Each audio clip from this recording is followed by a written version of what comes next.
అందరికీ నమస్కారం. శ్రీమద్ భగవద్గీత ఆధ్యాత్మిక రహస్యాలు అనే శీర్షిక ద్వారా శ్రీ త్రినాథ్ గారు ధారావాహిక ప్రసంగం చేస్తున్నారు. వారి ధారావాహిక ప్రసంగంలో ఈరోజు 310వ ప్రసంగం చేస్తున్నారు. శ్రీ త్రినాథ్ గారికి స్వాగతం. శ్రీమద్ భగవద్గీత ఆధ్యాత్మిక రహస్యాలు ఈ కార్యక్రమాన్ని వీక్షిస్తున్నటువంటి సోదర సోదరులందరికీ హార్దిక స్వాగతం, సుస్వాగతం, నమస్కారం అండి. ధార్మికము మరియు ఆధ్యాత్మికం మధ్య ఉన్నటువంటి భేదాన్ని స్పష్టంగా గుర్తించాలంటే ఒక చిన్న ఉదాహరణ ఇస్తాను మీకు. భౌతిక జగత్తులో దీన్ని భౌతికము, ధార్మికము అర్థమైందండి. భౌతిక ప్రపంచం అంటాం కదా, దేని భౌతికము, ధార్మికం అంటే ఫిజికల్ అన్నమాట. ఏదైతే మనం ఈ రెండు కళ్ళతో చూస్తామో అది భౌతికం అవుతుందండి, దాన్ని ధార్మికం అంటారు. ఏదైతే ఈ రెండు కళ్ళతో మనం చూడలేమో దీన్ని ఆధ్యాత్మికం అంటారు. ఇప్పుడు భౌతికంలో ఒక వ్యక్తి ఏదైనా ఆఫీసులో, బ్యాంకులో చిన్న గుమస్తాగా జాయిన్ అవుతాడండి. అర్థమైందండి. ఈ గుమస్తాగా ఉన్నటువంటి స్టేజ్లో క్లర్క్ అంటాం కదా, ఆ యొక్క స్థాయిలో మామూలుగానే ఉంటాడు. అందరితో తిరుగుతూ ఉంటాడు, భుజం మీద భుజం చేసుకుంటాడు, జోక్స్ వేస్తాడు, అది చేస్తాడు, ఇది చేస్తాడు, మామూలుగా సాధారణంగానే తిరుగుతూ ఉంటాడు. ఈ కాలక్రమాన ఆయన ఆ విధంగా సర్వీసులో పెరుగుతున్న కొద్దీ వారికి కొన్ని ప్రమోషన్లు వస్తాయి. మెల్లిగా అందులో నుంచి క్లర్క్ నుంచి ఆఫీసర్ అవుతాడు, ఆఫీసర్ నుంచి అలాగ పైకి వెళ్ళి మేనేజర్ అవుతాడు, అసిస్టెంట్ జనరల్ మేనేజర్ అవుతాడు. ఈ యొక్క క్రమక్రమంలో తన పదవి పెరుగుతుండగా ఏమవుతుంది చెప్పండి ఒక్కసారి. తనలో ఇదివరకు ఏవైతే విచ్చలవిడిగా మాట్లాడేవాడో, భుజం మీద భుజం చేపెట్టుకునేవాడో, అందరితోని కలిసిమెలిసి మాట్లాడేవాడో, జోక్స్ వేసుకునేవాడో, ఆ విధంగా చేస్తాడండి? చేయడు. అమ్మో నేను ఇప్పుడు ఏజీఎం, నేను లేకపోతే జనరల్ మేనేజర్, లేకపోతే సిఇఓ, చీఫ్ జనరల్ మేనేజర్ ఇట్లా అంటాం కదండి. ఎప్పుడైతే హోదా పెరుగుతుంటుందో సూటు బూట వేస్తాడు, టై కట్టుకుంటాడు, చాలా డిగ్నిఫైడ్గా ఉంటాడు, అలాగ వెళ్ళిపోతాడు, ఎవరితో మాట్లాడు, మామూలుగా గుమస్తాలు వాళ్ళ ఫ్రెండ్స్ అయినా కూడా మాట్లాడు, అలాగా డిగ్నిఫైడ్గా వెళ్ళిపోతాడు. ఎందుకు వెళ్తున్నాడు ఆ విధంగా? ఎందుకంటే తన యొక్క స్థాయిని గుర్తించాడు. తన యొక్క స్థాయి ఏంటి? ఇదివరకు లాగా గుమస్తా కాదు, చిన్న ఆఫీసర్ కాదు, ఇప్పుడు చీఫ్ జనరల్ మేనేజర్. అటువంటి లెవెల్లో వాళ్ళతోనే మాట్లాడతాడు. అర్థమైందండి. అంటే ఏమిటి? భౌతికంగా, భౌతిక జగత్తులో ఈ విధంగా గుర్తింపు కాస్త హయ్యర్ లెవెల్కి వెళ్తున్న కొద్దీ ఏ విధంగా అయితే తన యొక్క స్థాయిని గుర్తిస్తాడు. అర్థమైందండి. తన స్థాయిని గుర్తిస్తాడు. ఇప్పుడు నేను general manager, chief general manager, managing director. అర్థమైందండి. ఆ విధంగా ఎట్లయితే మెయింటైన్ చేస్తారో ఆధ్యాత్మిక జగత్తులో కూడా గుర్తుపెట్టుకోండి. చిన్న ఎగ్జాంపుల్ మీకు ఇచ్చింది కాస్త అర్థం చేసుకుంటారని. ఈ ఆత్మ అనేది ఆధ్యాత్మికత అంటే నువ్వు ఆత్మవి, గుర్తుపెట్టుకోండి. ఈ ఆత్మ యొక్క అనుభూతి, అభ్యాసం ఒక చిన్న స్టేజ్లో ఇప్పుడే ఇవాళే వచ్చాము, ఆత్మజ్ఞానం తెలుసుకున్నాం, వారం రోజులు కోర్స్ అన్నారు, తర్వాత వచ్చారు, కాస్త అదే విధంగా అభ్యాసం చేయిస్తున్నారు, ప్రతిరోజు వెళ్తున్నారు, కొంచెం ఆత్మ అభ్యాసం చేస్తున్నారు, కాస్త సాఫ్ట్ మ్యూజిక్ పెడుతున్నారు, కామెంటరీ పెడుతున్నారు, అది పెడుతున్నారు, మిమ్మల్ని కాస్త ఎక్స్ప్లెయిన్ చేసుకుంటూ దాని ప్రకారంగా వాళ్ళు చెప్పిన కామెంటరీ ప్రకారంగా మీరు ఆ స్థాయిని పెంచుకుంటూ ముందుకెళ్తున్నారు. అర్థమైందండి. ఇప్పటి వరకు మనం ఆత్మని గౌరవించలేదు, ఒకసారి స్థాయి పెరుగుతున్న కొద్దీ, అర్థమైందండి, ఆ విధంగా ఆత్మ యొక్క అనుభూతి యొక్క స్థాయి పెరుగుతుంది. ఎప్పుడైతే ఆత్మ యొక్క అనుభూతి ఒక 5% కూడా ఆత్మ అనుభూతి చేసినా కూడా, ఇప్పుడు 100% దేహభ్రాంతిలో ఉన్నారు, ఒక 5% ఆత్మిక స్థితి మీకు అనుభవం అయింది అభ్యాసం చేస్తూ. ఎందుకంటే గీతలో కూడా ఏమన్నాడు? అభ్యాస యోగయుక్తేనా అన్నాడు. అభ్యాసం ద్వారానే నీవు ఆ విధంగా పొందగలదు. ఎందుకంటే జన్మ జన్మలుగా మనం దేహభ్రాంతిలో కొట్టుకుపోయి ఉన్నాం. నేను దేహం అనేది చాలా ఈజీగా అర్థమవుతుంది, ఆత్మవి, దేహం నీది, భలే నా ఒంట్లో బాగోలేదు, నా గుండెకి బైపాస్ సర్జరీ, నా మోకాళ్ళ చిప్పలు అరిగిపోయి అంటావు, కానీ నేనెవరిని అన్న సంగతి అది ప్రశ్నగానే ఉంచుకుంటున్నాం. ఆ యొక్క ప్రశ్న ఈ యొక్క డీపెస్ట్ మిస్టరీ అనమాట. భగవద్గీత చాలా సులభంగా ఛేదిస్తోంది, అభ్యాసం కూడా చేయిస్తుంది. ఎందుకంటే భగవంతుడు జ్ఞానం అనే నిర్వచనం ఇచ్చాడు, నేను ఆత్మని, శరీరం నాది. అప్పుడు అటువంటి వాడే జ్ఞాని, మిగతా వాళ్ళంతా అజ్ఞానులు అనేసాడు. అర్థమైందండి. దీనికి మించినటువంటి జ్ఞానం కూడా లేదని చెప్పాడు. నేను అనుభవ సహిత జ్ఞానం ఇస్తానని చెప్పాడు. సో ఈ విధంగా ఇది ఖచ్చితంగా ఇదే సత్యమైనప్పుడు ఈ సత్యాన్ని ఛేదిద్దాము. ఇన్ని లక్షల మంది ఇప్పటికే ఛేదించారు, మంచి చక్కటి అనుభూతి చేసుకుంటున్నారు, చక్కగా ఆత్మానందాన్ని పొందుతున్నారు, చాలా లైట్ గా ఫీల్ అవుతున్నారు. ఎటువంటి వీళ్ళేం బరువు బాధ్యతలు లేవా, వీళ్ళు ఉద్యోగ సద్యోగం లేదా, ఎంత హాయిగా నిశ్చింతగా చాలా cheerful గా బ్రహ్మాండంగా ఉన్నారు. వాళ్ళ అన్ని బాధ్యతలు ఎఫిషియెంట్ గా నిర్వహిస్తూ ఏమవుతుంది, ఎప్పుడైతే స్థాయి పెరుగుతుందో ఆత్మని గౌరవించుకుంటాం. అర్థమైందండి? ఆత్మ గౌరవం అంటే అదనమాట. ఏ విధంగా శరీరాన్ని ఒక స్థాయి క్లర్క్ నుంచి సీజీఎం దాకా వెళ్ళాడో, ఒక్కసారి అంచెలంచెలుగా పెరుగుతున్న కొద్దీ ఇతడు కంప్లీట్ గంభీరంగా తయారయ్యాడు. నేను చాలా పెద్ద అధికారిని, చిల్లర మల్లరగా మాట్లాడకూడదు, సాధారణంగా జోక్స్ వేయకూడదు, నేను డిగ్నిఫైడ్ గా ఉండాలి, నా బాధ్యతలు పెరిగాయి, ఆ విధంగా వెళ్తాడో అదేవిధంగా ఆధ్యాత్మిక జగత్తులో కూడా అభ్యాసం అండి. ఈ అభ్యాసమే మనకి ఎదుగుదల అనమాట. అలా ఎదుగుతున్న కొద్ది ఏమవుతుందంటే ఆటోమేటిక్గా నువ్వు ఆత్మని ఆ విధంగా మిమ్మల్ని మీరు గౌరవించుకునే స్థాయికి చేరుకుంటారు.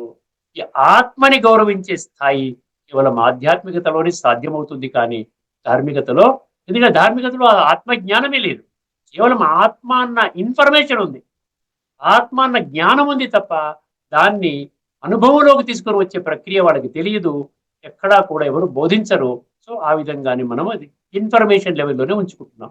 ఇది ముఖ్యమైనటువంటి భేదం. అంటే ఆత్మ అనుభవం చేసుకోవాలి అంటే ఖచ్చితంగా 100% మీరు మీ అడుగు ఎక్కడ వేయాలి? ఆధ్యాత్మిక జగత్తులో మీ అడుగు పెట్టడం మొదలు పెట్టాలి. ఇప్పుడు మనం భజగోవింద శ్లోకాలలో ఉన్నటువంటి మరొక అంశాన్ని మీ ముందుకు తీసుకొని వస్తున్నానండి. ఒక్కసారి చాలా జాగ్రత్తగా వినండి. గత ఎపిసోడ్లో మనం 15వ శ్లోకాన్ని మనం చర్చించుకున్నాం. 15వ శ్లోకంలో ఏం చెప్పాడంటే, పండు ముసలివాడు, అర్థమైందండి, రేపో మాపో రాలిపోతున్నాడు అన్నటువంటి దశలో కూడా ఆశల మూటలతో వెళ్తాడంట. ఆశల మూటలు, ఆఖరి శ్వాస విడిచిపెట్టేంత వరకు కూడా ఈ ఆశల మూటలతో వెళుతూ ఉంటాడు అని ఆ విధంగా అక్కడ ఈ విధంగా భజగోవింద శ్లోకాల్లో ఆదిశంకరాచార్య వారి యొక్క శిష్య బృందము రాసినటువంటి శ్లోకాల ఆధారంగా మనం అర్థం చేసుకున్నాం. ఒకసారి గత ఎపిసోడ్లో మనం ఏదైతే చర్చించుకున్నామో దానికి ఇప్పుడు ఈ 16వ శ్లోకం మనం చర్చించుకోబోతున్నాము, అది దానికి రిలేటెడ్గా ఉంది. దానికి దీనికి ఒక సంబంధం ఉందన్నమాట, అవినాభావ సంబంధం ఉందన్నమాట. అందుకని ఒక్కసారి గత ఎపిసోడ్ క్విక్గా సంక్షిప్తంగా ఒక నిమిషంలో మీకు చెప్పేస్తాను, దాని సారము అర్థమవుతుంది. ఏమన్నాడు శ్లోకం ఒక్కసారి ఏంటండి? అంగం గలితం ఫలితం ముండం దశన విహీనం జాతం తుండం వృద్ధోయాతి గృహీత్వా దండం తదపి నా ముంచతి ఆశాపిండం. ముండం, తుండం, దండం, పిండం, ఈ విధంగా అది బాగా కలిపాడు ఆయన. దీనికి అర్థం ఏమిటి? శరీరము కృషించిపోయింది. చాలా జాగ్రత్త, ఇది గృహస్థములో ఉన్నటువంటి వాళ్ళ గురించి ఉద్దేశించబడినటువంటి శ్లోకం అండి. అర్థమైందండి? గృహస్థములో ఉన్నటువంటి వాళ్ళకి, అంటే గృహస్థంలో ఉన్న వాళ్ళంతా కూడా లౌకికంలో పడిపోయి మునిగిపోయి కోరికల మీద వెంట అది కావాలి, ఇది కావాలి, ఇది కావాలి, అది కావాలి, అది కావాలి, ఇదే తపనతోనే వాళ్ళు శరీరాన్ని విడిచిపెడతారు. శరీరం కృషించిపోయింది, తల నెరిసిపోయింది, తల బాల్డెడ్ అయిపోయింది, నోటిలో పళ్ళు ఊడిపోయినవి. సరే, ఎంత బాగా ఎక్స్ప్లెయిన్ చేస్తున్నాడో. ఒక ముసలివాడి యొక్క ఆయన వ్యక్తిత్వాన్ని వర్ణించడానికి శరీరము కృషించిపోయింది, తల నెరసిపోయింది, నోటిలో సారీ నోటిలో పళ్ళు ఊడిపోయినవి, ముసలితనం పైబడి కర్ర చేతికి వచ్చింది. ముసలితనం పైబడితే కర్ర పట్టుకుంటారు, పెద్ద పెద్ద వాళ్ళు చూస్తుంటాం కదా మనం రోడ్డు దాటిస్తుంటాం అప్పుడు. అయినా సరే ఆశల కోరికల మూట మాత్రము వదిలిపెట్టడు అన్నాడు. ముసలివాడి గురించి చెప్తాడు. అది గృహ జీవితంలో ఉన్నటువంటి ప్రవృత్తి మార్గంలో ఉన్నటువంటి వాళ్ళు ఆ విధంగా ఉన్నటువంటి స్థితి చెప్తున్నారు. ఇప్పుడు అదే పరిస్థితి సన్యాస మార్గంలో ఉన్న వాళ్ళ గురించి చెప్తున్నారు. అదనమాట సంబంధం, దానికి దీనికి సంబంధం. అంటే ఒక ఎసెటిక్, అంటే ఇల్లు వాకిలి విడిచిపెట్టి నేను వెళ్ళిపోయి ఎక్కడో సన్యాసం చేయించుకుని చాలా ఉద్ధరించుకుంటాను, నన్ను నేను ఉద్ధరించుకుంటాను, సంసార బాధ్యతలు ఉంటే నాకు చాలా ఇబ్బందిగా ఉంది, సరే వాళ్ళకి ఏదో విధంగా కొంత ఏదో అరేంజ్మెంట్ చేశాను, నాకు వాళ్ళకి సంబంధం లేదు, నేను ప్రజలను ఉద్ధరిస్తాను అంటే కుటుంబాన్ని ఉద్ధరించినటువంటి వాళ్ళు ప్రజలు ఎట్లా ఉద్ధరిస్తారు చెప్పండి? ఆలోచించండి. వాళ్ళ బాధ్యతలు ఇక్కడ ఉన్నది ఓన్లీ భార్య, 2-3 పిల్లల్ని మనం వాళ్ళని సాకాలి కదా. అర్థమైంది? అటువంటి విడిచిపెట్టి భయపడి వెళ్ళిపోయినటువంటి వాళ్ళు ప్రపంచాన్ని ఏ విధంగా ఉద్ధరిస్తారు? కాస్త బుద్ధినేతరాన్ని అర్థం చేసుకుంటే నీకు అర్థమవుతుంది. ఇప్పుడు ఒకసారి భజగోవింద శ్లోకం 16 నంబరు చదువుతాను, జాగ్రత్తగా వెళ్ళి దాని అర్థం కూడా మనం తెలుసుకునే ప్రయత్నం చేద్దాం. అగ్రే వహిని పృష్ఠే భాను, అగ్రే వహిని పృష్ఠే భాను, రాత్రౌ చుబుక సమర్పిత జాను. రాత్రౌ చుబుక సమర్పిత జాను కరతల భిక్ష కరతల భిక్షస్తరు తలవాస కరతల భిక్షస్తరు తలవాస. ఆఖరి పంక్తి అండి. తదపి నా ముంచత్యాగ ఆశాపాశ. తదపి నా ముంచతి అత్యాశాపాశ. ఇది శ్లోకం అండి. ఒకసారి ఇది సన్యాసాశ్రమానికి చెందిన వారి యొక్క లక్షణాలు చెప్తూ ఉన్నాడు. అగ్రే వహిని అంటే ఏమిటండి? ఏమండి, మామూలుగా ఏం చేస్తారు, చలికాలంలో ఏం చేస్తారు, మంట పెట్టుకుని ఆ విధంగా మంట దగ్గర కూర్చుంటారు. ఆ చలికి తట్టుకోవడానికి వీలుగా. అంటే ఎదురుగుండా మంట ఉందంట. అగ్రే వహిని, వహిని అంటే అగ్ని కదా. అగ్ని అంటే ముందు భాగంలో అగ్ని ఉందంట, అంటే మంట పెట్టుకున్నాడు. పృష్ఠే భానువు, వెనక భాగంలో ఏముందంట? భాను అంటే సూర్యుడు, వెనక భాగంలో సూర్యుడు. అర్థమైందండి? వెనక సూర్యుడు, ముందు అగ్ని. తర్వాత ఏమన్నాడు? చాలా జాగ్రత్త, ఈజీగా అర్థం అవుతుంది. ఒకసారి పదాల అర్థం తెలుసుకుంటే వాడు ఏ భావంతో రాశారు అర్థం అవుతుంది.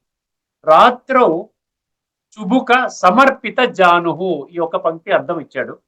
రాత్రౌ చుబుక సమర్పిత జానుహు. ఇప్పుడు పగలపూట ఏమిందో ఈ విధంగా వాళ్ళు అగ్ని పెట్టుకున్నారు. ముందేమో అగ్ని అంటించుకున్నారు, వెనక సూర్యుడు వచ్చాడు. పగలపూట జరిగే ప్రక్రియ. రాత్రి సంగతి చెప్తున్నాడు. రాత్రౌ చుబుక సమర్పిత జాను అంటే అట్ నైట్ ఏం చేస్తాడంట? మోకాళ్ళు ఈ గడ్డానికి ఆనించి కూర్చుంటాడంట. ఆ విధంగా ఆలోచిస్తూ ఉంటాడు. మోకాళ్ళు గడ్డము తగులుతాయంట. చుబుక అంటే తగలటం అనమాట. అర్థమైందండి? ఏమన్నారు? మోకాళ్ళ గడ్డానికి ఆనించుకొని కూర్చుంటాడు. రాత్రౌ చుబుక సమర్పిత జాను కరతల భిక్ష. కరతల భిక్ష అంటే ఏమిటండి? కరతల భిక్ష, భిక్ష అనేది ఏదైతే ఇస్తారో, ఎందుకంటే వాళ్ళు సన్యాసులు ఉన్నటువంటి వాళ్ళు సొంతంగా వంట వండుకోరండి. వాళ్ళు ఆ విధంగా ఇట్లా రెండు చేతులు కూడా చేస్తే అందులో ఎవరైతే గృహిణులు ఎవరైతే ఉన్నారో, గృహస్థ మార్గంలో ఉన్నవాళ్ళు వాళ్ళు భిక్ష వేస్తారు ఈ రెండు చేతులతో. దీన్నే ఇదే పళ్ళెముగా, ఇదే ఒక పాత్రగా అనుకొని అందరూ భిక్ష వేసుకుంటారు. అదేనమాట కరతల భిక్షస్తరు తలవాస అంటే ఏంటి? ఇక్కడ కరతల భిక్ష అంటే ఏంటంటే ఈ విధంగా భిక్ష తీసుకుని ఉన్నాడు. తర్వాత తరుతల వాస అంటే, వాసం అంటే నివాసం ఎక్కడంట? తరుతల అంటే చెట్టు కింద కూర్చుంటారు. స్టార్టింగ్ అంటే ఇదంతా సన్యాస మార్గంలో స్టార్టింగ్ లో ప్రక్రియ అనమాట. సన్యాసిగా మారాలి అంటే ముందు ఈ విధంగా ఆ విధంగా తిరుగుతూ ఉంటాడు. ఎక్కడో దగ్గర చెట్టు దగ్గర ఓ చిన్నగా వేసుకొని కూర్చుంటాడు అనమాట. అంటే ఇల్లు వాకిలి, ఇంకా వెంటనే ఇల్లు దొరకదు కదా, వెళ్ళగానే సన్యాసి మార్గం వెళ్ళగానే ఇల్లు దొరకదు కదా. అర్థమైందండి? తరుతల వాస. తర్వాత తదపి నా ముంచతి ఆశాపాశ. ఆఖరిలో ఏమంటున్నాడండి? ఆ విధంగా ఉన్నటువంటి వాడు కూడా చూసారా ఎంత కష్టపడుతున్నాడు చూసారా? తపస్సు కోసము, ఒక సన్యాసిగా మారటం కోసం అని చెప్పి ఈ విధంగా చలిలో తిరుగుతూ, సరి అయినటువంటి పూర్తిగా వస్త్రం కూడా లేకుండా ఆ విధంగా తిరుగుతూ, ముందు మంట పెట్టుకుని వెనకాలన్నటువంటి సూర్యుడి యొక్క కిరణాల ద్వారా వేడిని కాచుకుంటూ, రాత్రిళ్ళు ఏం చేస్తున్నాడు ఆయన? ఆ విధంగా ఆ గడ్డానికి ఆనించుకుని, ఆ మోకాళ్ళ చిప్పల గడ్డానికి ఆనించుకుని చెట్టు కిందకు ఆ విధంగా కూర్చుని, ఎంత కష్టమండి ఇవన్నీ కూడా. హాయిగా ఇంట్లో కూర్చొని చక్కగా చేసుకోవచ్చు కదా, భార్య పిల్లలతో ఉండి తన పవిత్రమైన యజ్ఞాన్ని చేసుకోవచ్చు కదా. సో ఆ విధంగా చేసుకోకుండా చాలా మంది వచ్చేస్తున్నారు. వారి గురించి చెప్తున్నారు అనమాట. తదపి నా ముంచతి ఆశాపాశ అంటే ఇక్కడ ఏంటంటున్నాడండి? ఆశాపాశ అంటే అర్థమైందండి. నేను ఏదో పొందాలి, ఇక్కడ ఇందులో కొంచెం పెరగాలి అంటే నాకు ఫాలోయర్స్ రావాలి, నేను ఒక చిన్న ఆశ్రమం కట్టుకోవాలి, సో ఈ విధంగా దీనికోసం నేను ఈ యొక్క పనులన్నీ చేయాలి, ఇటువంటి ఆశలన్నీ పెట్టుకుంటారంట. అర్థమైందండి? ఇవన్నీ ఇటువంటి ఆశలు కూడా వదలరు. అంటే ఇల్లు వాకిలు విడిచిపెట్టారు, ఇన్ని కష్టాలు భరిస్తున్నారు, ఇంత తపస్య ఈ విధంగా చెట్టు కింద కూర్చుని ఎవరో ఏదో ఇచ్చిన ఆహారాన్ని స్వీకరించుకుంటూ ఆ విధంగా ముందుకు పెడుతున్నటువంటి వాళ్ళలో కూడా ఆశలు చావటము లేదు అని చెప్తున్నారు. ఇది సన్యాస మార్గంలో ఫస్ట్ స్టెప్ వేసినటువంటి వాళ్ళ గురించి చెప్తున్నారు. ఒకసారి దీని యొక్క తాత్పర్యం చదువుతాను చూడండి. దీన్ని బట్టి మనకి ఏమర్థమవుతుంది? బయట ఏదైతే మనం రెనౌన్సియేషన్ అంటున్నాం, కాషాయ వస్త్రం వేసుకుంటున్నామో, ఇదివరకు శ్లోకంలో చెప్పారు కదా, జుట్టు ముడులు, లేకపోతే గుండు గీయించుకోవడము, లేకపోతే జుట్టు పీకించుకోవటము ఇలా చేసుకుని ఇంత రినౌన్సియేషన్ అంటే సన్యాసం అనేది ఎక్స్టర్నల్ గా బాహ్యంగా చేస్తున్నప్పటికీ ఆంతరికంగా సన్యాసము చెయ్యలేదు. ఆంతరిక సన్యాసము అంటే ఎటువంటి కోరిక లేకుండా ఆత్మ ఉనికి, ఆత్మ యొక్క అస్తిత్వాన్ని కనిపెట్టి ఆత్మానుభవం ద్వారా పరమాత్మతో యోగము చేయడానికి అది అది అది హైయెస్ట్ ప్రాప్తినిస్తోందండి. అర్థమైందండి. సో ఇన్నర్ రినౌన్సియేషన్ కోసం వాళ్ళు తపన పడటం లేదు. ఆ విధంగా ఎక్స్టర్నల్ రినౌన్సియేషన్ చేసుకుంటూ మళ్ళీ భౌతికంగా ఎదగాలనేటువంటి కోరికలతోనే గడుపుతున్నారు అనేటువంటి ఆ భావన ఆ శంకరాచార్యుల వారు మనందరికీ తెలియజేస్తున్నారు. ఎదురుగా చలిమంట పెట్టుకొని ఎదురుగా చలిమంట పెట్టుకొని దీపుపై సూర్యుని కిరణాలు పడేలా కూర్చుని రాత్రిళ్ళు మోకాళ్ళకి గెడ్డాన్ని ఆనించుకొని కూర్చుంటాడు. తిండి తినడానికి రెండు చేతులు దొప్పలుగా చేసుకుని అందులో తింటాడు. చెట్టు నీడన ఉంటాడు. అయినా ఆశలు మాత్రము వదలడు. ఇది మనకి భజగోవింద శ్లోకంలో 16వ శ్లోకం మనకి చెప్పినటువంటి ఈ యొక్క తత్వం అండి. ఇప్పుడు మనము యజ్ఞాల్లో ఇంకో 2 శ్లోకాలు మిగిలి ఉన్నాయండి. ఈ యొక్క ఎపిసోడ్లో ఒక శ్లోకము, తదుపరి ఎపిసోడ్లో మరొక శ్లోకంతో నేను అనుకోవడం యజ్ఞాల గురించి మన చర్చ ముగిస్తోంది. తర్వాత ఇంకొక అంశాన్ని మనం తీసుకొని ముందుకు వెళ్తాం. ఇది 4వ అధ్యాయంలోని మనము ఏ శ్లోకం చెప్పుకున్నామండి? గత ఎపిసోడ్లో 31 చెప్పుకున్నామండి. యజ్ఞ శిష్టామృత భుజో యాంతి బ్రహ్మ సనాతనం.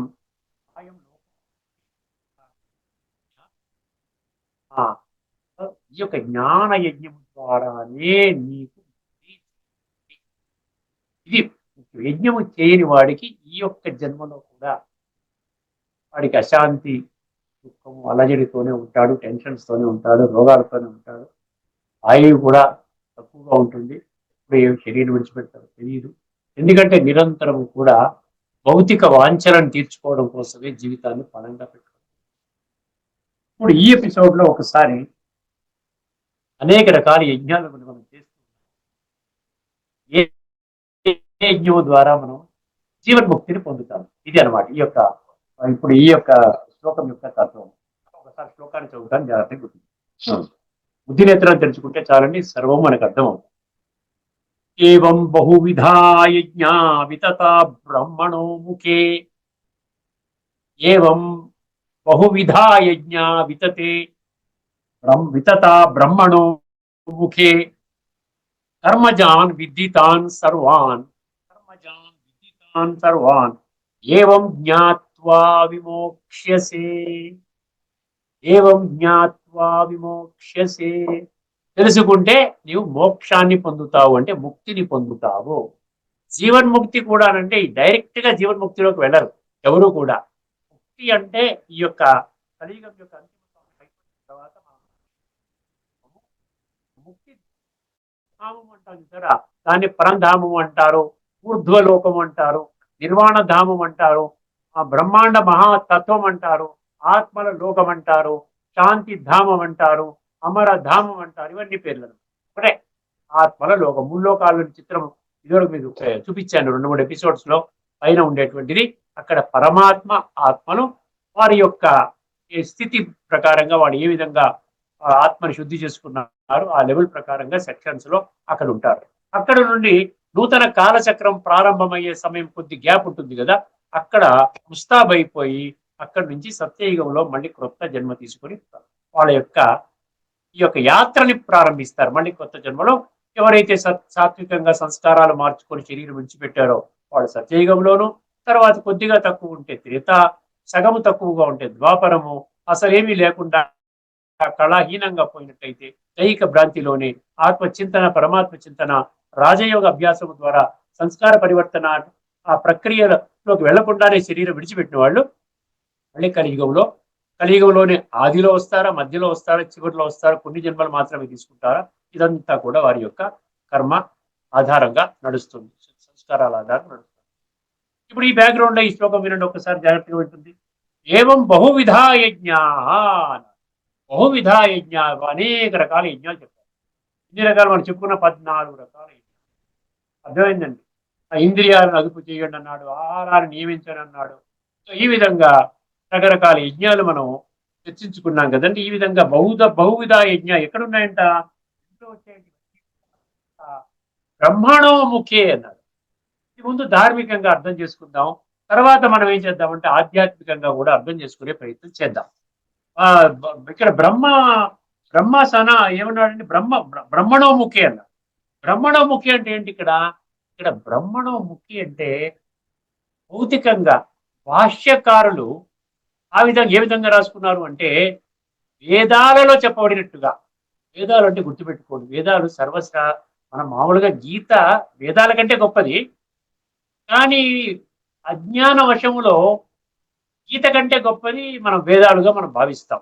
సో వేదాలు అంటే ఎప్పుడైతే వేదాలు అన్న పదం వస్తుందో, వేదాలు మున్నగు శాస్త్రాలు, వేదాలు, ఉపనిషత్తులు, బ్రహ్మసూత్రాలు, ఇవన్నీ మిగతావన్నీ ఏవైతే శాస్త్రాలు అనుకుంటారో, ధార్మికంగా మనం హిందూ ధర్మ శాస్త్రాలు అనుకుంటారు, ఇవన్నిట్లో కూడా ఈ 14 ఏవైతే ఉన్నాయో మనము అనుకున్నటువంటి 14 యజ్ఞాల గురించి చెప్పుకున్నాం కదండి మనం. సో ఈ యజ్ఞాల యొక్క వర్ణన అక్కడ మనకి స్పష్టంగా కనబడింది. ఏమిటి? దైవయజ్ఞము, బ్రహ్మయజ్ఞము, ఇంద్రియయజ్ఞము, విషయయజ్ఞము, సర్వేంద్రియ కర్మయజ్ఞము, ద్రవ్యయజ్ఞము, తపోయజ్ఞము, యోగయజ్ఞము, స్వాధ్యాయయజ్ఞము, ప్రాణాయామ యజ్ఞము, ప్రాణ సంయమ యజ్ఞము, ఆహార నియమ యజ్ఞము, సంకల్ప, ఇవన్నీ 14 యజ్ఞాలు. ఇవన్నీ కూడా వేదాలు మున్నగు శాస్త్రాలలో చెప్పబడినవి అని అర్థం అన్నమాట. ఏవం బహువిధ యజ్ఞ వితత బ్రహ్మణోముఖే అన్నారు. అర్థమైందంటే బ్రహ్మణోముఖి అంటే వేదాల ఆధారంగా మనకి ఇన్ని యజ్ఞాలు ఉన్నాయి అని చెప్పి మనకి అర్థం చేయిస్తున్నాడు భగవంతుడు. తర్వాత 3వ పంక్తి 4వ పంక్తి ఒక్కసారి అర్థం చేసుకునే ప్రయత్నం చేయండి. కర్మజాన్ విద్యుతాన్ సర్వాన్. ఇవన్నీ కూడా భౌతిక కర్మల ఆధారంగా చేసేటువంటి యజ్ఞాలు అన్నారు. కర్మజాన్ విద్యుతాన్ సర్వాన్. సర్వాన్ అంటే సర్వయజ్ఞను కూడా ఒక్క జ్ఞాన యజ్ఞము తప్పించి ప్రతి ఒక్క యజ్ఞం, ఇంత చదివినటువంటి ప్రతి యజ్ఞము కూడా అర్థమైందండి, అది భౌతిక యజ్ఞం. అందులో ముఖ్యంగా ద్రవ్యముతో కూడుకున్న యజ్ఞం. ద్రవ్యము అంటే ధనముతో కూడుకున్న యజ్ఞం. ఏదో రూపాయి ఖర్చు పెట్టకుండా మనకు వచ్చే యజ్ఞం కాదు. ఏమి చేసుకున్నవన్నీ కూడా ధనముతో కూడుకున్న యజ్ఞము, భౌతికంగా చేసేటువంటి యజ్ఞం అంటే భౌతిక కర్మల ఆధారంగా చేసేటువంటి యజ్ఞము. అర్థమైందండి? ఏమంటే కర్మజాన్ విద్యుతాన్ సర్వాన్ ఏవం జ్ఞాత్వా విమోక్షసే. ఇది కర్మల ఆధారంగా చేసేటువంటి యజ్ఞము, ఇది ద్రవ్య యజ్ఞము, డబ్బుతో కూడుకున్న యజ్ఞము, ఫిజికల్ గా మన శరీరము ద్వారా నేను దేహము అన్న భ్రాంతిలో చేసే యజ్ఞము. ఇక్కడ ఇందులో ఆత్మతత్వము బోధింపబడదు, ఆత్మ యొక్క జ్ఞానము లేదు, ఆత్మ యొక్క అనుభూతి లేదు. ఎప్పుడైతే ఆత్మ అనుభూతి జరగదో పరమాత్మ అనుభూతి లేదు, అంటే భగవంతుడి రోలు లేదు. అర్థం చేసుకోండి. జ్ఞాన యజ్ఞము ఒక్కటే జ్ఞాన యజ్ఞం, గుర్తుపెట్టుకోండి. జ్ఞాన యజ్ఞం అంటే జ్ఞానం యొక్క నిర్వచనము కూడా 13వ అధ్యాయములో 2వ శ్లోకములో క్షేత్రజ్ఞం చాపి మాం విద్ధి సర్వక్షేత్రేషు భారత క్షేత్రజ్ఞ యోహ జ్ఞానం యత్తత్ జ్ఞానం మతం మమ అన్నారు. జ్ఞానం యొక్క నిర్వచనం ఒకటే నిర్వచనం అండి. ఇక్కడ ఒక నిర్వచనము, ఇంకో దగ్గర ఇంకో నిర్వచనము, వారిచ్చిన నిర్వచనం కాదు, ఒకటి భగవంతుడు ఇచ్చిన నిర్వచనం. ఏంటి? జ్ఞాని యొక్క లక్షణము. జ్ఞానం అంటే ఏమిటి అంటే, నేను ఆత్మని, ఇది నా దేహము, ఆత్మ అవినాశి, శరీరము వినాశి, ఆత్మ అవినాశి, ఆత్మ ఈ శరీరానికి యజమాని, ఆత్మిక స్థితిలో ఎప్పటికీ ఉండాలి, నా యొక్క స్వధర్మ స్థితిలో ఉండాలి. ఇది పరధర్మము, ఇది స్వధర్మము. స్వధర్మము అవినాశి, ఇది వజ్రము, ఇది పెట్టి. అర్థమైందండి? సో ఆధ్యాత్మిక జ్ఞానములో మొట్టమొదటి విషయం మనకు అర్థమయ్యేది ఏంటి? భగవంతుడు మనకు అర్థం చేయించేది ఏంటండి? నీవు ఆత్మవి. అందుకే 46 శ్లోకాలు నేను రికార్డ్ చేశాను. 46 శ్లోకాలలో మీరు దేహము కాదు, వినాశీ దేహము కాదు. ఈ దేహం వినాశీ దేహం అయినట్లయితే మీరు వినాశీ దేహాన్ని విడిచిపెట్టి ఎందుకు పోతున్నారు? ఈ దేహమే మీరైనట్లయితే నేను దేహము అంటే ఎట్లా ఉంది? క్షేత్రం అంటే పొలము యజమాని వేరు. అదేవిధంగా వస్త్రము ధరించిన మనిషి వేరు. వస్త్రాన్ని ఏ విధంగా చిరిగిన వస్త్రాన్ని విడిచిపెట్టి కొత్త వస్త్రాన్ని ధరిస్తాడు? గీతలో 2వ అధ్యాయంలో 22వ దాంట్లో చెప్పాడు. 23లో ఏం చెప్పాడు? నైనం చిందంతి శస్త్రాన్ని నైనం దహతి పావక అన్నాడు. ఈ యొక్క ఆత్మ అవినాశి, ఏ శస్త్రం చేత కూడా దాన్ని ఖండించలేము, అగ్ని చేత దహింపజాలదు, నీటి చేత దాన్ని శుద్ధి చేసుకోలేము, తడపజాలదు, వాయువు చేత ఆర్పివేయజాలదు. అర్థమైందండి. సో ఆత్మ వేరు, ఆత్మ వజ్రము, ఇది పెట్టి మాత్రమే, ఇది పక్షి, ఇది పంజరం మాత్రమే, ఇది ఒక కాపర్ వైరు, కరెంటు ప్రవహించే కాపర్ వైరు, ఇది పైన ఉన్నటువంటి ప్లాస్టిక్ తొడుగు మాత్రమే, ఇది సెల్ ఫోన్ లో ఉన్న సిమ్, ఇది మనకు కనపడదు, కానీ అది దాన్ని ఛార్జింగ్ చేస్తేనే ఈ యొక్క సెల్ పనిచేస్తుంది, పైన ఉన్న కనబడేటువంటి మొబైల్ సెల్ ఫోన్ అన్నమాట శరీరం అంటే. ఈ శరీరము ఆత్మ గురించి అద్భుతంగా చెప్పాడండి 2వ అధ్యాయంలో. ముఖ్యంగా ఎవరికైనా ఆసక్తి ఉన్నవాళ్ళు గత ఎపిసోడ్స్ ఎవరైతే మీరు ఇప్పటి వరకు తిలకించలేదో దయచేసి 2వ అధ్యాయంలోని ఏంటంటే 11వ శ్లోకం నుండి 30వ శ్లోకం వరకు 20 శ్లోకాలు మీరు చదవండి. తర్వాత 13వ అధ్యాయం క్షేత్రజ్ఞ విభాగ అని ఒక అధ్యాయం పెట్టి అందులో కూడా ఆత్మ యొక్క లక్షణాలు ఏంటి సలక్షణంగా 5-6 శ్లోకాల్లో స్పష్టంగా వివరించాడు. అదేవిధంగా పరమాత్మక లక్షణాలు కూడా అక్కడ వివరించడం జరిగింది. అందుకని అధ్యాత్మ విద్యానం అన్నాడు. అధ్యాత్మ విద్యానం ఎందుకన్నాడు? బాబు, నేను చెప్పే విద్య కేవలం ఆత్మ విద్య మాత్రమే. నేను ఆత్మ విద్య, పరమాత్మ విద్య, నా గురించి నా పరిచయము, మీ పరిచయం, అంతే కదండి. ఆత్మలంటే ఏంటి? మీరు మీరు మీరు మీ పరిచయాన్ని మర్చిపోయారు. మీరు దేహభ్రాంతిలో పడిపోయారు. మీరు దేహం అనుకుంటున్నారు. మీరు దేహం కాదు. దేహం అనుకున్నంత వరకు మీరు ధార్మికంలో ఉంటారు. మీరు నేను దేహం అనుకు జీవితం గడిపితే మీరు ఆధ్యాత్మికతలో అడుగు కూడా వేయలేరు. అర్థమైందండి. మీరు భలే అంటారు ఆధ్యాత్మికత, స్పిరిచువల్ నాలెడ్జ్, ఆధ్యాత్మిక గ్రంథము, ఆధ్యాత్మిక గురువు పుస్తకం అంటారు, కానీ మీకు ఆధ్యాత్మికత గురించి 0.001% కూడా మీకు జ్ఞానం లేదని అర్థం చేసుకోవాలి. అర్థమైందండి. అధ్యాత్మ విజ్ఞానం నేను చెప్పేటువంటి జ్ఞానము 100% ఆధ్యాత్మికము. ఎందుకంటే జ్ఞాన యజ్ఞము గురించి చెప్పినప్పుడు మనం ఈ విషయాలన్నీ మనం ఎందుకు పరిశీలించుకుంటున్నామంటే ఇది చాలా ముఖ్యం. మన జీవితాన్ని ఉద్ధరించడంలో దీని యొక్క పాత్ర అత్యంత ప్రాధాన్యం అన్నమాట. అధ్యాత్మ జ్ఞాన నిత్యత్వం, తత్వజ్ఞానార్థ దర్శనం అన్నాడు. తత్వం తెలుసుకుంటేనే నీకు అర్థమవుతుంది. తత్వం లేకుండా ఉంటే అది ఏం తామసిక జ్ఞానం అంటాడు. తామసిక జ్ఞానంతో నువ్వేమి ఎదుగుతావు చెప్పండి? తామసిక జ్ఞానాన్ని ఆధారం చేసుకుని, అంటే పేక మేడల ఇల్లు కట్టుకుంటే మీరు అందరూ ఉండగలరా? ఠగీమన పడిపోతుంది కదండి. అందుకని భగవంతుడు ఏమంటున్నాడు ఇక్కడ? ఆత్మజ్ఞాన నిత్యత్వం, తత్వజ్ఞానార్థ దర్శనం. 2 పంక్తులు అయిపోయిందా? 3వ పంక్తి 4వ పంక్తి ఉండి ఏతత్ జ్ఞానమితి ప్రోక్తం, ఇదే జ్ఞానం అన్నాడు. తర్వాత ఏమన్నాడు ఆఖరి పంక్తిలో? అజ్ఞానం యదతో అన్యథా, మిగతాదంతా మీరు ఏదైతే భావిస్తున్నారో, మీరు జ్ఞానం అని భావించుకుంటూ మీరు జ్ఞానులుగా ముద్ర వేసుకుంటున్నారో మీకు మీరే. అని భగవంతుడు ఏమంటున్నాడు? ఆత్మ యొక్క ఉనికి, ఆత్మక అస్తిత్వం, ఆత్మక అనుభూతి, ఆత్మక ప్రాప్తి, ఆత్మక అనుభవం జరగకపోతే మీరు పరమ అజ్ఞాని అంటున్నాడు. అజ్ఞానం. అందుకని ఇక్కడ మన భౌతిక యజ్ఞాలు, స్థూల యజ్ఞాలు, కర్మ ద్వారా అంటే మనం ఫిజికల్ గా చేసే యజ్ఞాలు, డబ్బుతో కూడుకున్న యజ్ఞాలు, శ్వాస పీల్చుకుంటే వచ్చే యజ్ఞాలు, ఇంద్రియాలు అదుపు చేసుకునే యజ్ఞాలు, ఇవన్నిట్లో కూడా మనం ఎక్కడ ఆత్మని మనం ప్రవేశపెట్టట్లేదు. ఆత్మ ఎప్పుడైతే ప్రవేశపెట్టడం లేదో పరమాత్మని కూడా మనం ప్రవేశపెట్టట్లేదు. ఆత్మ, పరమాత్మ, సృష్టి చక్రము, ఈ 3 కలిపితే ఆధ్యాత్మిక జ్ఞానం. ఒకసారి జాగ్రత్తగా వినండి. ఏవం బహువిధా యజ్ఞా, అర్థమైందండి. వితత బ్రహ్మణో ముఖే, అర్థమైందండి. కర్మజాన్ విద్యుతాన్ సర్వాన్, అదే ఇవన్నీ కర్మలతో కూడుకున్నవి. కర్మలు అంటే డబ్బుతో కూడుకున్నవి. ఫిజికల్ గా నేను చెయ్యాలి, ఏదన్నా చెయ్యాలి. అదే జ్ఞానయజ్ఞంలో నేను ఏమి చేయక్కర్లేదు, ఇలా కూర్చుంటాను. మన్మనాభవ, కేవలము మనస్సుని పరమాత్మ మీద లగ్నము చేస్తాను. పరమాత్మ యొక్క శక్తులు, గుణాలు నేను రాజయోగము అన్న ప్రక్రియ ద్వారా చాలా సైలెన్స్ గా ఎక్కడ కూర్చుంటే అక్కడ, ఒకవేళ నా శరీరాన్ని కాస్త ఇబ్బందిగా ఉంటే పడుకునైనా కూడా, ఎందుకంటే ఇది ప్రక్రియ అనేది మనస్సు ద్వారా చేస్తాము. మయ్యర్పిత మనోబుద్ధి యో మద్భక్త సవే ప్రియ, 12వ అధ్యాయంలో 14. మయ్యేవ మనాధస్వ మయి బుద్ధిం నివేశయ నివసిష్యసి మయ్యేవ అత ఊర్ధ్వం న సంశయ అంటాడు 12వ అధ్యాయంలోని 8వ శ్లోకంలో. అయిందండి. మయావేశ్య మనోయేమా నిత్యయుక్త ఉపాసతే అంటాడు. ఎప్పుడైతే నీవు మనస్సుని నా మీద లగ్నము చేస్తావో, మయి ఆవేశ్య నా మీద లగ్నం చేస్తావో, అది నిత్యయుక్త ఉపాసతే.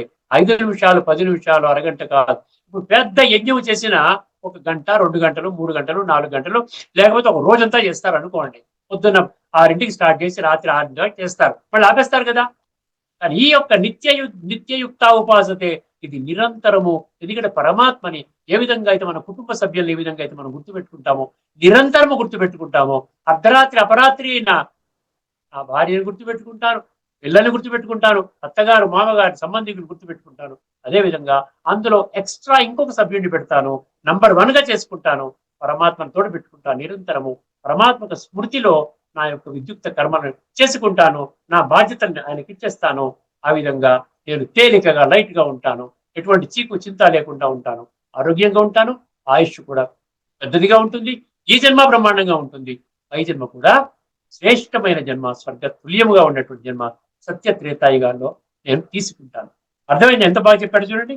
కర్మజాన్ విద్యితాన్ సర్వాన్ సర్వాన్ ఏవం జ్ఞాత్వా విమోక్ష్యసి. అప్పుడే నీకు మోక్షం అంటే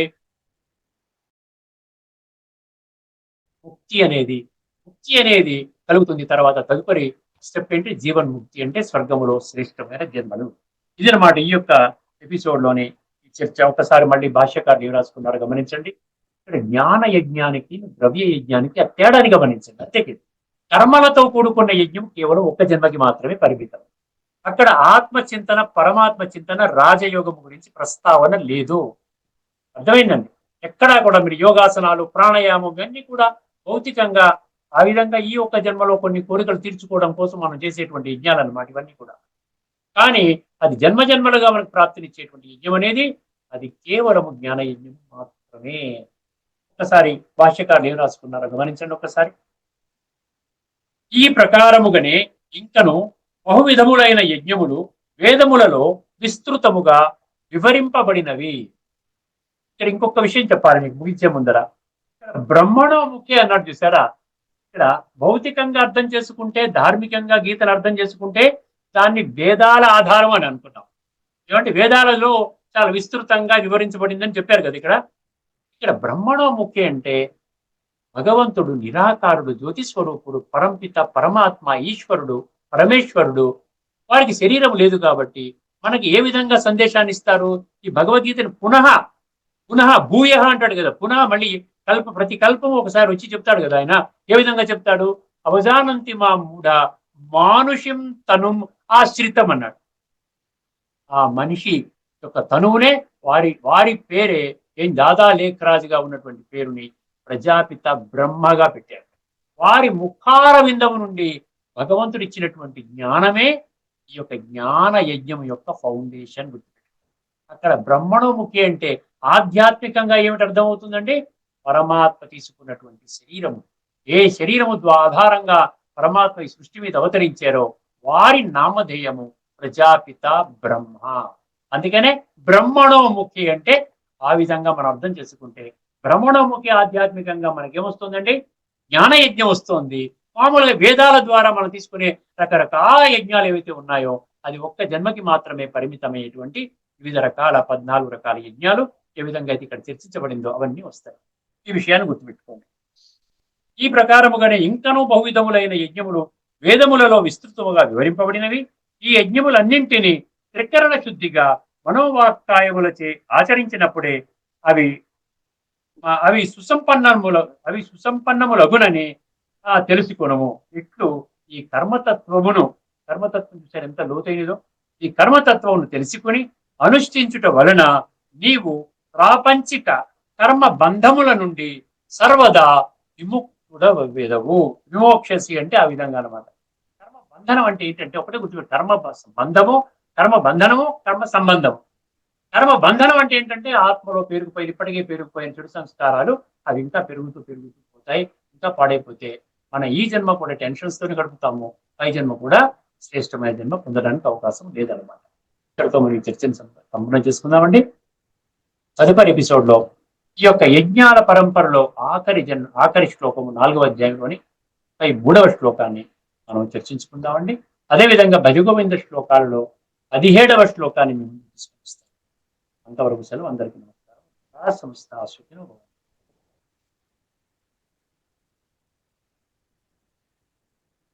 శ్రీమద్ భగవద్గీత ఆధ్యాత్మిక రహస్యాల తత్వాన్ని మనకు సవివరంగా విశ్లేషించిన శ్రీ త్రినాథ్ గారికి ధన్యవాదాలు. నమస్కారం.